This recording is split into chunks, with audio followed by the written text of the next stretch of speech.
Right, we're live. Hello, everyone, and thank you so much for joining us today.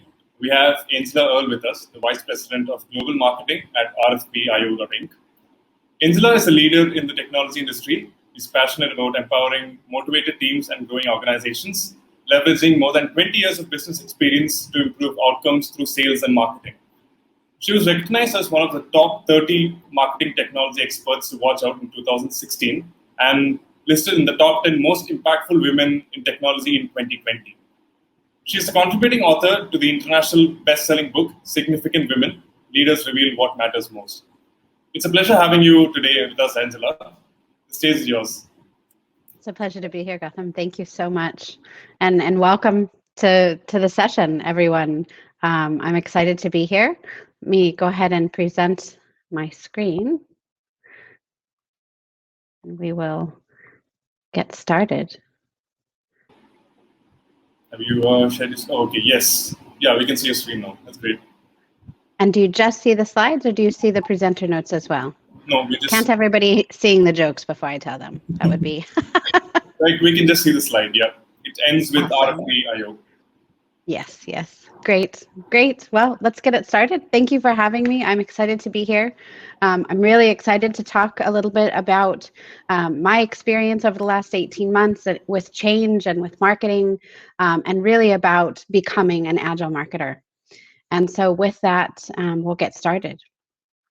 2020 changed B2B marketing. I think we can all agree lots changed over the last 18 months. But most importantly, for marketing, benchmarks and best practices suddenly became not useful. They weren't useful for planning. They weren't useful for measuring. Everything became unprecedented and nothing was predictable. Certainty was replaced by rapidly changing buyer expectations. Marketers had to accept change as constant, and models and frameworks were replaced by a steady stream of testing and rapid iteration. Out of necessity, our teams, my team included, became agile and digital transformation accelerated. And so as we look at the future, we may not have all the details, but one thing is for certain, the game has changed. And creating and executing plans that are both strategic and flexible has become table stakes. The change that occurred in business early in the pandemic was something that we didn't just notice, we felt it. Instinctually, we knew something was different.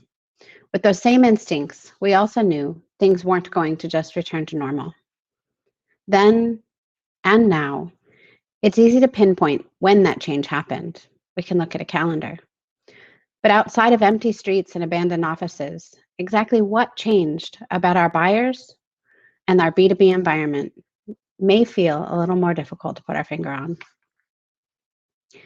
Most people have heard some version of the quote, "The only constant in life is change."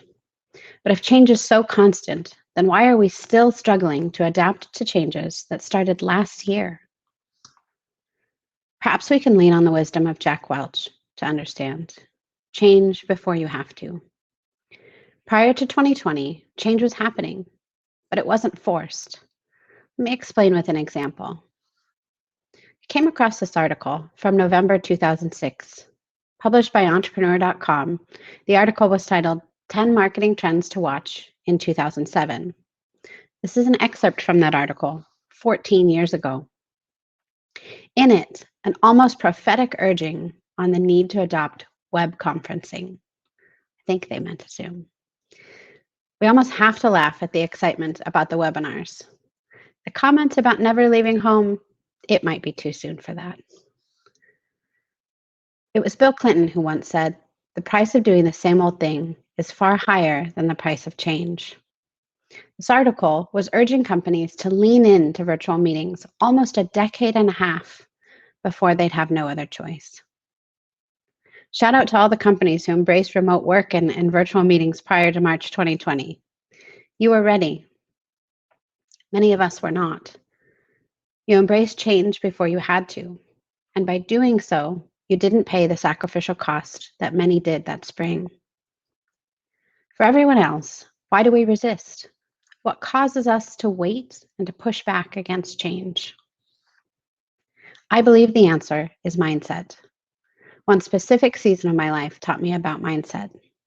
It was this season that I was introduced to the work of Carol Dweck, and her research on the nature of ability.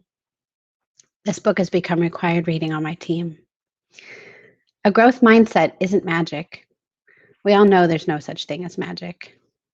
It's simply the belief that we can develop and improve through effort and experience. In the context of change, it's believing that we can learn new things and then putting in the work to get it done. Change management has always been a competitive advantage, at least doing it right. But now more than ever, I know everyone loves that phrase, a growth mindset is a required skill for success in marketing. And now you know there are some things you can't unsee or unknow, like that Fruit Loops are all the same flavor, or this insightful meme about the secret life of pets. You're welcome. But also that mindset matters. As we recover from the hangover of 2020, psychologist Nathaniel Brendan gives us a way forward. He says, the first step towards change is awareness. The second is acceptance. Maybe I can convince Hugo that awareness of French fries doesn't mean they're for dogs. No matter how we look at it, 2020 was a hard year, delivered a lot of lessons.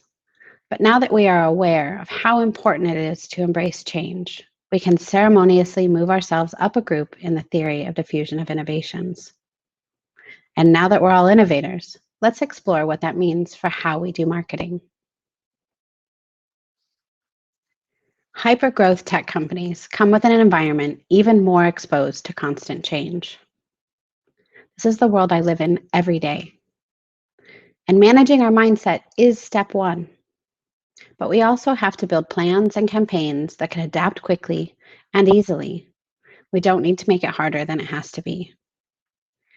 Doing so, however, takes a big shift in how we approach planning, forecasting, and measuring success. For years, perhaps decades, benchmarking has become a key part of building a forecast. We predict what might happen based on the experience of what led to successful outcomes for others like us. We look to people in our industry, at companies of similar stage or size, or some other intersection where we find similarity. And no one ever wondered what would happen if the benchmarks no longer applied. If something could happen so impactful that it would change everything about B2B marketing and sales. What if historical data was no longer useful to predict future outcomes? Until it did. Certainty was replaced by rapid change. Organizations, not just marketers, had to accept change as constant. And nothing, not even our trusty models and frameworks, benchmarks and best practice, could help us forecast the future. I remember pivoting what felt like daily, was probably closer to weekly, by summer monthly, but it was often. I still joke that I've written the same marketing plan 4 times. And I'm not unique. Out of necessity, teams and leaders alike became agile and nimble. This forced adaptation meant marketing was spending less time analyzing what might be, and instead just getting things into market and letting early outcomes guide their next move. Suddenly, it was totally acceptable to try new ways to connect with our audience. After all, risk was already maxed out, and most of what we would consider safe no longer applied. Events are the obvious thing, but nearly every channel was affected. Almost immediately, empathy crept into business at levels I had never experienced. It mattered what was going on in the personal lives of our prospects. We stopped trying to convince them into giving us an email address so that we could spam the heck out of them with product information until they surrendered. I'm kidding, sort of. We focused on value. We considered the context of their whole life, not just work. We cared. Harvard Business Review claims that 95% of purchases are emotional. If we accept that truth, and we believe Simon Sinek's well-known position that people don't buy what you do, they buy why you do it, then emotion needs to be part of every planning discussion we have. When reading about emotion in business, I came across an article that quoted Bill Kanarak of Ernst & Young. He said, The reason B2B is emotionally stunted is because there's so much muscle memory. Ouch. But it makes sense. We looked to others who'd found success and almost mechanically would do exactly what they did at a pace that left no time for creativity. I have been surrounded by people as long as I can remember who have mocked organizations that did things simply because it was always done that way. And it's not just my friends and colleagues. Google it. There are thousands of quite funny memes, but that's because it's so true. And yet, even now, many companies are waiting for normal, eager to blow the dust off their playbooks.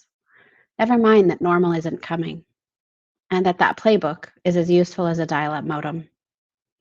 Our new reality is a new normal.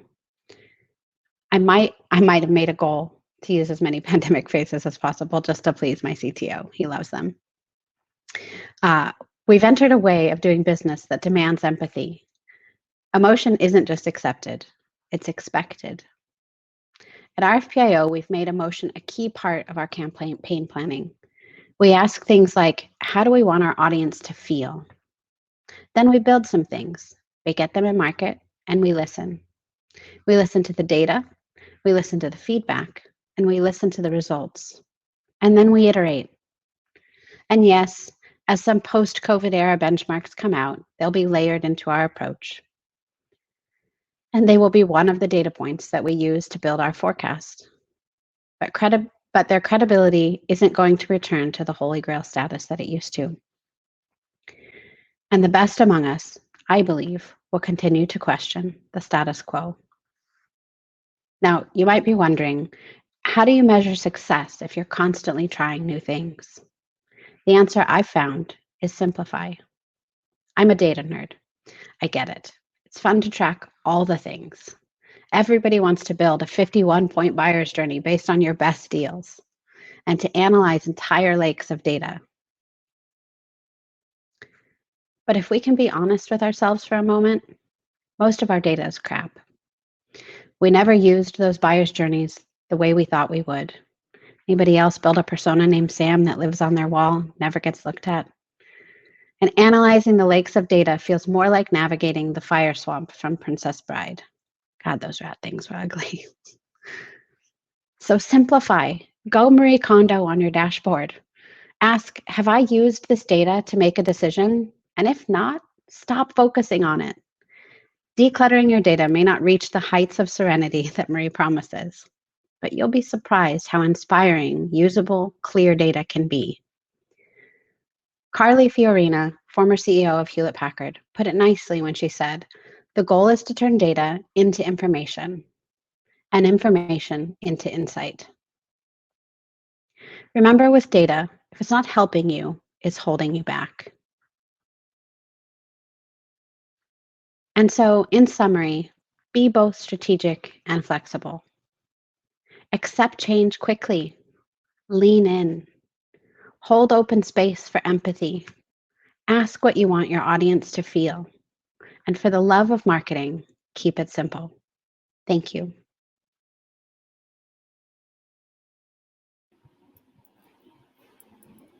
Thank you so much, Angela. That was a really beautiful presentation. After that, personally, I don't have any questions, and I think you should take that as a compliment. And so, I will do. all right.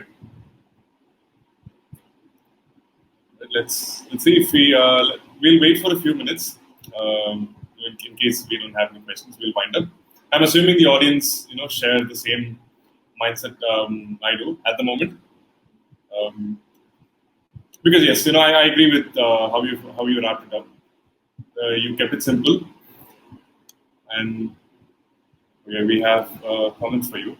So, yeah. I'm as guilty as anybody at overcomplicating things. It's easy to do. There's so many cool things to do in marketing, right? So Yes, it's easy to want to try to boil the ocean, as they say. But sometimes simple is the best answer. that's correct. I'll also show another comment for you. All right, so we have around 5 to 7 minutes. If anyone wants to come on stage to have a quick chat with Angela, you can raise your hands. I'll bring you on board. Any takers? Will be nice. Yes. So you have an option. I would love to know. Has anybody read the book by Carol Dweck? That's an interesting question for the audience. I'm just curious. You know, you read these books and they become such a part of who you are. Is that a new book to anyone? I haven't read it, Angela. Maybe I'll check it out after the conference. For sure, yeah.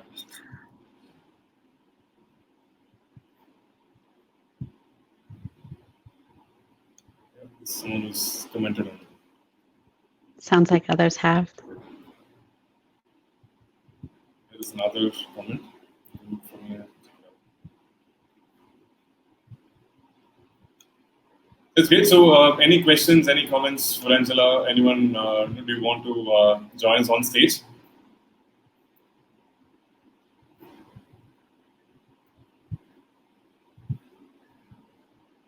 All right, then I think we can wind up the session. Angela, thank you so much for the presentation. That was really amazing. I loved it very much. Okay, we have a question.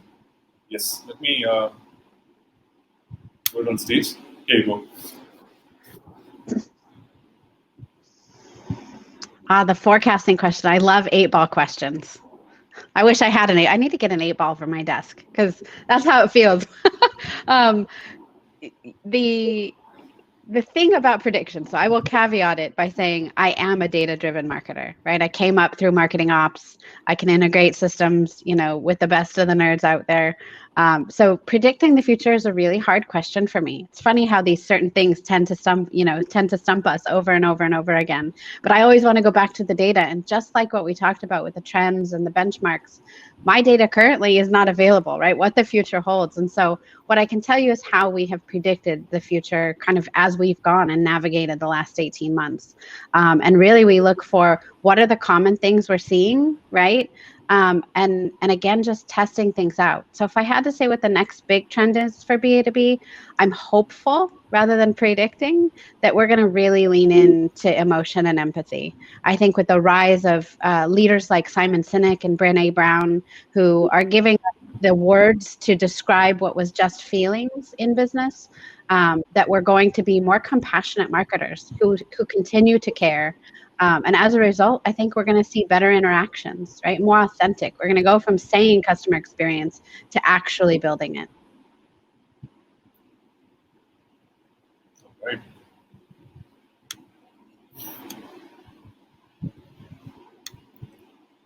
Great then. Thank you so much for your time, Angela. Really, it's a pleasure hosting you. Thank you so much and have a great day ahead.